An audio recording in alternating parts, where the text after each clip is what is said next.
The megafires of California. Drought, housing expansion, and oversupply of tinder make for bigger, hotter fires in the western United States. Wildfires are becoming an increasing menace in the western United States, with Southern California being the hardest-hit area. There's a reason fire squads battling more frequent blazes in Southern California are having such difficulty containing the flames, despite better preparedness than ever and decades of experience fighting fires fanned by the Santa Ana winds. The wildfires themselves, experts say, are generally hotter, faster, and spread more erratically than in the past. Megafires, also called siege fires, are the increasingly frequent blazes that burn 500,000 acres or more, 10 times the size of the average forest fire of 20 years ago. Some recent wildfires are among the biggest ever in California in terms of acreage burned, according to state figures and news reports. One explanation for the trend to more superhot fires is that the region, which usually has dry summers, has had significantly below normal precipitation in many recent years. Another reason, experts say, is related to the century-long policy of the U.S. Forest Service to stop wildfires as quickly as possible. The unintentional consequence has been to halt the natural eradication of underbrush, now the primary fuel for megafires. 3 other factors contribute to the trend, they add. First is climate change, marked by a 1 degree Fahrenheit rise in average yearly temperature across the western states. Second is fire seasons that on average are 78 days longer than they were 20 years ago.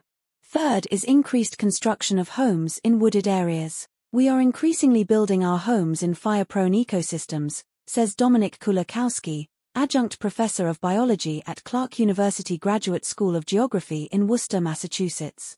Doing that in many of the forests of the western U.S. is like building homes on the side of an active volcano. In California, where population growth has averaged more than 600,000 a year for at least a decade, more residential housing is being built. What once was open space is now residential homes providing fuel to make fires burn with greater intensity, says Terry McHale of the California Department of Forestry Firefighters Union.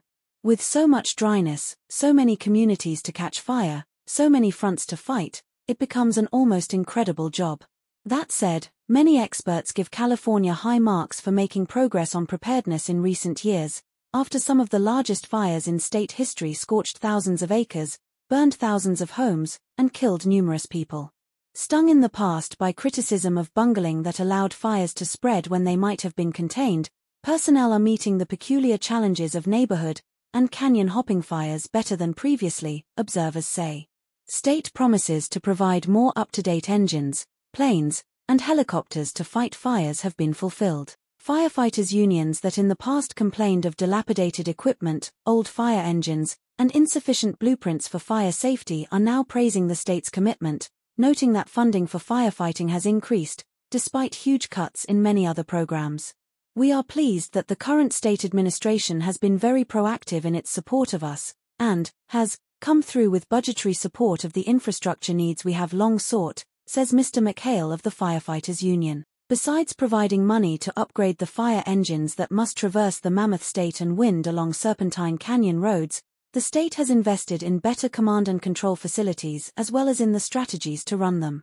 In the fire sieges of earlier years, we found that other jurisdictions and states were willing to offer mutual aid help, but we were not able to communicate adequately with them, says Kim Zagaris, chief of the state's Office of Emergency Services Fire and Rescue Branch. After a commission examined and revamped communications procedures, the statewide response has become far more professional and responsive, he says.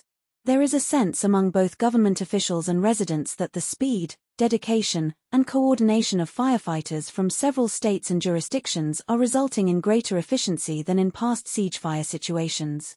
In recent years, the Southern California region has improved building codes, evacuation procedures, and procurement of new technology. I am extraordinarily impressed by the improvements we have witnessed, says Randy Jacobs, a Southern California-based lawyer who has had to evacuate both his home and business to escape wildfires. Notwithstanding all the damage that will continue to be caused by wildfires, we will no longer suffer the loss of life endured in the past because of the fire prevention and firefighting measures that have been put in place, he says.